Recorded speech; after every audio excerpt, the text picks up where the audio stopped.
ನಮಸ್ತೆ, ಎಜಿ ನ್ಯೂಸ್ಗೆ ಸ್ವಾಗತ.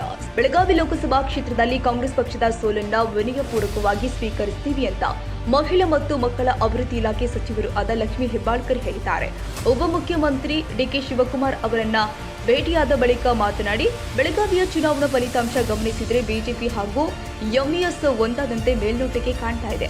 ಕಳೆದ 25 ವರ್ಷಗಳಿಂದಲೂ ಬೆಳಗಾವಿಯಲ್ಲಿ ಕಾಂಗ್ರೆಸ್, ಬಿಜೆಪಿ ಹಾಗೂ ಎಂಇಎಸ್ ನಡುವೆ ತ್ರಿಕೋನ ಸ್ಪರ್ಧೆ ಇತ್ತು. ಆದರೆ ಈ ಬಾರಿ ಆ ರೀತಿ ಆಗಿಲ್ಲ. ಸೋಲಿಗೆ ಅನೇಕ ಕಾರಣಗಳು ಇದೆ ಎಂದರು. ವಿಧಾನಸಭೆ ವಾತಾವರಣ ಬೇರೆ, ಲೋಕಸಭಾ ಚುನಾವಣೆ ವಾತಾವರಣವೇ ಬೇರೆ. ಚುನಾವಣೆ ಲೆಕ್ಕಾಚಾರದ ಬಗ್ಗೆ ಹೇಳೋದಾದ್ರೆ ಒಂದೊಂದು ಕ್ಷೇತ್ರಕ್ಕೆ ಒಂದೊಂದು ದೃಷ್ಟಿಕೋನ ಇರುತ್ತೆ. ಆದರೆ ಬೆಳಗಾವಿಯಲ್ಲಿ ಕಾಂಗ್ರೆಸ್ ಗೆಲುವಿಗೆ ಮೊದಲಿನಿಂದಲೂ ಕೂಡ ಉತ್ತಮ ವಾತಾವರಣ ಇತ್ತು, ಜನಬೆಂಬಲ ಕೂಡ ವ್ಯಕ್ತವಾಗಿತ್ತು. ಈ ನಡುವೆಯೂ ಫಲಿತಾಂಶ ನಮಗೆ ಕೈಕೊಟ್ಟಿತು ಅಂತ ಹೇಳಿದರು. ಕಾಂಗ್ರೆಸ್ ಸೋಲಿನ ಬಗ್ಗೆ ಹೈಕಮಾಂಡ್ ಪರಾಮರ್ಶೆ ಸಮಿತಿ ರಚಿಸಿರುವ ವರದಿ ಬಗ್ಗೆ ನನಗೆ ಗೊತ್ತಿಲ್ಲ ಎಂದು ಇದೇ ವೇಳೆ ಸಚಿವರು ಸ್ಪಷ್ಟಪಡಿಸಿದ್ದಾರೆ. ಕಾಂಗ್ರೆಸ್ ಪಕ್ಷ ಕರ್ನಾಟಕದಲ್ಲಿ ಹೆಚ್ಚು ಸ್ಥಾನ ಗೆಲ್ಲದಿರಬಹುದು, ಆದರೆ ಯಾವುದೇ ಕಾರಣಕ್ಕೂ ಗ್ಯಾರಂಟಿ ಯೋಜನೆಗಳನ್ನು ನಿಲ್ಲಿಸುವ ಪ್ರಶ್ನೆ ಇಲ್ಲ. ಜನರ ಸಬಲೀಕರಣಕ್ಕಾಗಿ ಗ್ಯಾರಂಟಿ ಯೋಜನೆ ಜಾರಿಗೆ ತರಲಾಗಿದೆ. ಸ್ವಾರ್ಥ ಬಿಟ್ಟು ನಮ್ಮ ಸರ್ಕಾರ ಗ್ಯಾರಂಟಿ ಯೋಜನೆ ನೀಡುತ್ತಾ ಇದೆ ಅಂತ ಸಚಿವೆ ಹೇಳಿದರು. ಸ್ವಾರಿ ಕೇಳಿದ್ದು ಸಿಎಂ ದೊಡ್ಡ ಗುಣ. ಭಾನುವಾರ ಬೆಳಗಾವಿ ನಾಯಕರ ಭೇಟಿ ವೇಳೆ ಸಿಎಂ ಸಿದ್ದರಾಮಯ್ಯ ಸ್ವಾರಿ ಕೇಳಿದ್ದಕ್ಕೆ ಪ್ರತಿಕ್ರಿಯೆ ನೀಡಿ, ಸ್ವಾರಿ ಕೇಳಿದ್ದು ಮುಖ್ಯಮಂತ್ರಿಯವರ ದೊಡ್ಡ ಗುಣ ಎಂದರು. ಸತೀಶ್ ಜಾರಕಿಹೊಳಿ ಲಕ್ಷ್ಮಣ್ ಸವದಿ ಸಮಸ್ಯೆ ಬಗೆಹರಿಸಿಕೊಳ್ಳಲಿ. ಸಚಿವ ಸತೀಶ್ ಜಾರಕಿಹೊಳಿ ಹಾಗೂ ಅತನಿ ಶಾಸಕ ಲಕ್ಷ್ಮಣ್ ಸವದಿ ನಡುವಿನ ವಾಕ್ಸಮರಕ್ಕೆ ಪ್ರತಿಕ್ರಿಯೆ ನೀಡಿ, ತಾವು ಯಾರೊಬ್ಬರ ಪರವಾಗಿ ಇಲ್ಲ, ಇಬ್ಬರ ಪರವಾಗಿಯೂ ಇದ್ದೇನೆ. ಇಬ್ಬರು ದೊಡ್ಡ ನಾಯಕರು ಒಟ್ಟಿಗೆ ಕುಳಿತು ಮಾತನಾಡಿ ಸಮಸ್ಯೆ ಬಗೆಹರಿಸಿಕೊಳ್ಳೋದು ಸೂಕ್ತ ಅಂತ ಇದೇ ವೇಳೆ ಹೇಳಿದ್ದಾರೆ. ಕ್ಷೇತ್ರದಲ್ಲೇ ಸೋಲಾಗಿದ್ದಕ್ಕೆ ವರದಿಯನ್ನು ಕೊಡಬೇಕು ಅನ್ನೋಂಥದ್ದನ್ನ ರಾಹುಲ್ ಗಾಂಧಿ ಅವರು ಕೇಳಿದ್ರು. ಪರಮಾವರ್ಷ ಸಮಿತಿಯನ್ನು ಕೂಡ ಮಾಡಲಿಕ್ಕೆ ಎಐಸಿಸಿ ನಿರ್ಧಾರ ಮಾಡಿದ್ರು. ನನಗೆ ಅದ್ರ ಬಗ್ಗೆ ಏನೂ ಗೊತ್ತಿಲ್ಲ. ಅದಕ್ಕೆ ಏನಾದರೂ ಪ್ರಮುಖವಾಗಿ ತಮ್ಮ ಕ್ಷೇತ್ರದಲ್ಲೇ ಬಹಳ ಚರ್ಚೆ ಆಗ್ತದೆ.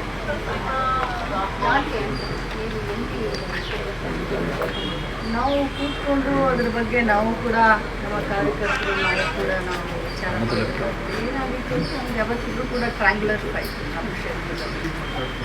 ನನ್ನ MLA ಎಲೆಕ್ಷನ್ನಲ್ಲಿ MES 45,000 vote. MES BJP ಒಂದಾಯಿತು ಅಂತ ಮೇಲ್ನೋಟಕ್ಕೆ ಕಂಡು ಬರ್ತಾ ಇದೆ. Last time Belagavi by election ಏನಾಗಿತ್ತು ಚುನಾವಣೆಯಲ್ಲಿ, ಆವಾಗ ಸತೀಶ್ ಜಾರಕಿಹೊಳಿ ನಮ್ಮ ಜಿಲ್ಲಾ ಉಸ್ತುವಾರಿ ಸಚಿವರು 4 ಲಕ್ಷ ಓಟ್ ತಗೊಂಡಿದ್ರು. MES ಅಭ್ಯರ್ಥಿ ಅವಾಗ 1,30,30,000 ಓಟ್ ತಗೊಂಡಿದ್ರು. ನಾವು ನಮ್ಮ ಲೀಡು 4,000ಗೆ ಬಂದಿದ್ವಿ. ಈ ಸಾರಿ ನಾವು 5,93,000 ಓಟ್ ತಗೊಂಡ್ರು ಕೂಡ ನಮ್ಮ ಲೀಡು ಅಷ್ಟೊಂದು ದೊಡ್ಡದಾಯಿತು. ಮತ್ತು ಸಂಪೂರ್ಣ ಬೆಳಗಾವಿ ಪಾರ್ಲಿಮೆಂಟ್ನಲ್ಲಿ MES ಕ್ಯಾಂಡಿಡೇಟ್ 9,000 ಓಟ್. ಬೈ ಎಲೆಕ್ಷನ್ನಲ್ಲಿ 1,30,30,000 ಓಟ್ ತಗೊಂಡಂಥ MES ಅದು ಬರೀ 9,000ಕ್ಕೆ ಸೀಮಿತ ಆಯಿತು. ಅನೇಕ ಕಾರಣಗಳಿದ್ದಾವೆ. ಇದನ್ನೆಲ್ಲ ನೋಡೋಣ ಮುಂದಿನ ದಿನದಲ್ಲಿ ಏನಾಯಿತು, ಇದರಲ್ಲಿ ತಪ್ಪಾಯಿತು. ನಿಮ್ಮನ್ನ ಸಾರಿ ಅಂತ ಕೂಡ ಕೇಳ್ತಾ ಇದ್ದಾರೆ. ಅದು ಅವರ ದೊಡ್ಡ ಗುಣ. ಅವರು ಸಮಾಧಾನ ಮಾಡಿ. ಈಗ ಗೃಹಲಕ್ಷ್ಮಿ ಯೋಜನೆ ಸೂತ್ರಧಾರರು ತಾವು ಹಂಗೆ ನೋಡಿದರೆ ಇಡೀ ರಾಜ್ಯದಲ್ಲಿ ಗ್ಯಾರಂಟಿ ಕೈ ಹಿಡಿದ್ರೆ 14-18 ಸ್ಥಾನ ತನಕ ಹೋಗ್ಬೇಕಾದ್ರೆ ಗ್ಯಾರಂಟಿಗಳಿಂದ ನಿಮಗೆ ನಿರೀಕ್ಷೆ ಮಟ್ಟ ತಲುಪಲಿಲ್ವಾ? ಗ್ಯಾರಂಟಿಯಿಂದ ನಿರೀಕ್ಷೆ ಮಟ್ಟ ಅಂತ ಈಗಲೇ ಹೇಳಲಿಕ್ಕೆ ಆಗೋದಿಲ್ಲ. ಯಾಕಂದರೆ ಎಲ್ಲಿ ನಾವು ನಮ್ಮ ಒಂದೊಂದು ಕ್ಷೇತ್ರಕ್ಕೆ ಒಂದೊಂದು ವಾತಾವರಣ ಇರುತ್ತೆ, ಕಾಸ್ಟ್ ಕಾಂಬಿನೇಷನ್ ಇರ್ಬೋದು, ಅಥವಾ ಮತದಾರರ ಅಭಿಪ್ರಾಯಗಳು ಇರಬಹುದು, ಬೇರೆ ಬೇರೆ ಸಮೀಕರಣಗಳು, ಬೇರೆ ಬೇರೆ ಲೆಕ್ಕಾಚಾರಗಳು ಇರ್ತವೆ.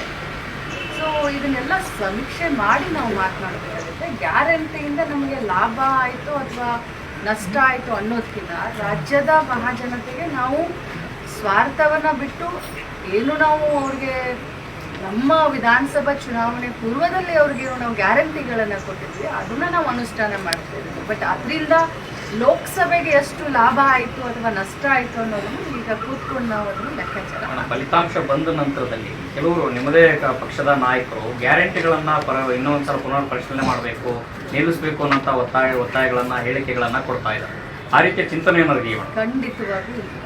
ಯಾಕಂತಂದರೆ ಗ್ಯಾರಂಟಿಗಳನ್ನು ನಾವು ಜನರ ಜೀವನದಲ್ಲಿ ಅನುಕೂಲ ಆಗಲಿಕ್ಕೆ, ಕೋವಿಡ್ ನಂತರ ಏನು ಇದು ಪ್ರೈಸ್ ಹಾಯ್ ಆಯಿತು ಅಂತ ಹೇಳಿ ನಾವೇನು ಎಲ್ಲ ಕಡೆ ಹೇಳಿದ್ವಿ.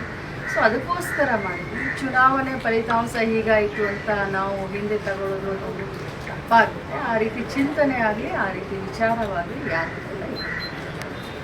ಮೇಡಮ್, ಪ್ರಮುಖವಾಗಿ ತಮ್ಮ ಕ್ಷೇತ್ರದಲ್ಲಿ ಸ್ಥಳೀಯ ಮಟ್ಟದ ನಾಯಕರು ಸಹಕಾರ ಕೊಡಲಿಲ್ಲ. ನೋಡಿ, ಈಗ ಸೋತಾದ ಮೇಲೆ ಈ ರೀತಿ ಹೇಳೋದು ತಪ್ಪಾಗುತ್ತೆ. ನನ್ನ ಕ್ಷೇತ್ರ ಆಗಲಿ ಅಥವಾ ಬೆಳಗಾವಿ ಪಾರ್ಲಿಮೆಂಟ್ ಬಹಳ ಉತ್ತಮ ರೀತಿಯಾದಂಥ, ತಾವೇ ಎಲ್ಲ ಟಿ ವಿನಲ್ಲಿ ತೋರಿಸಿದ್ದೀರ, ಬಹಳ ಉತ್ತಮವಾದಂಥ ವಾತಾವರಣ ದೇವರಿಂದ ನಾವು ಮಾಡಿದಷ್ಟು ಪ್ರಚಾರ, ನಮಗೆ ಸಿಕ್ಕಷ್ಟು ಸಪೋರ್ಟು ಎದುರಾಳಿಗೆ ಇಲ್ಲ. ಈಗ ನನ್ನ ಸ್ಥಳೀಯ ನನ್ನ ಇದರಲ್ಲಿ ನನಗೆ 50,000 ಹಿನ್ನಡೆ ಅನ್ನೋದನ್ನು ನೋಡ್ತೇವೆ. ಬೆಳಗಾವಿ ಪಾರ್ಲಿಮೆಂಟ್ನ ಇತಿಹಾಸದಲ್ಲಿ ಕಳೆದ 25 ವರ್ಷದ ಇತಿಹಾಸದಲ್ಲಿ ನಾನು 2018 52,000 ಲೀಡಿಂದ ಗೆದ್ದೆ. ಒಂದೇ ವರ್ಷಕ್ಕೆ ಸುರೇಶ್ ಅಂಗಡಿಯವರು ಅವತ್ತಿದ್ರು, ಅವರು ನನ್ನ ಕ್ಷೇತ್ರದಲ್ಲಿ 79,000 ಲೀಡಾದರು. ಅದೇ ಮತ್ತೆ 2023ಗೆ ನಾನು MLA ನಿಂತ್ಕೊಂಡೆ, ನಾನು 59,000 ಲೀಡಿಂದ ಗೆದ್ದೆ. ಯಾವತ್ತೂ ಕೂಡ 79,000 ನಾವು ತಗೊಂಡಿಲ್ಲ ಪಾರ್ಲಿಮೆಂಟ್ಗೆ. ಅಲ್ಲಿ ಅಸೆಂಬ್ಲಿಗೆ ಬೇರೆ ಮತದಾರರ ಒಂದು ಮನಸ್ಥಿತಿ ಇರುತ್ತೆ, ಪಾರ್ಲಿಮೆಂಟ್ಗೆ ಒಂದು ಮನಸ್ಥಿತಿ ಇರುತ್ತೆ. ಆದರೂ ಕೂಡ ಈ ಬಾರಿ ಮೃಣಾಲ್ ಹೆಬ್ಬಾಳ್ಕರ್ಗೆ ಹತ್ರ 80,000 ಮತದಾನ ಸೋತಿದ್ವಿ. ಸೋಲನ್ನು ನಾವೆಲ್ಲರೂ ಭಾಳಷ್ಟು ವಿನಯಪೂರ್ವದಿಂದ ಒಪ್ಕೊಂಡಿದ್ದೀವಿ. ಸ್ಥಳೀಯರಾಗಲಿ ಅಥವಾ ನಮ್ಮವ್ರು ಯಾರೇ ಆಗಲಿ ಪ್ರತಿಯೊಬ್ಬರೂ ಕೂಡ ಸ್ವಂತ ತಾವೇ ಅಭ್ಯರ್ಥಿ ಅನ್ನೋ ರೀತಿ ಕೆಲಸ ಮಾಡಿದ್ರು. ಆದರೆ ಜನ ತೀರ್ಮಾನ ತಗೊಂಡಿದ್ದಾರೆ, ಅದಕ್ಕೆ ಗೌರವಿಸ್ತೀವಿ. ಸಚಿವರೆಲ್ಲರೂ ಕೇಳೋರಿಗೆ ಇನ್ನು ಸಚಿವರೊಂದಿಗೆ ವಿಧಾನ ಪರಿಷತ್ ಸದಸ್ಯರಾದ ಚಿನ್ನರಾಜ ಹಟ್ಟಿಹೊಳಿ ಮತ್ತಿತರರು ಉಪಸ್ಥಿತರಿದ್ದರು.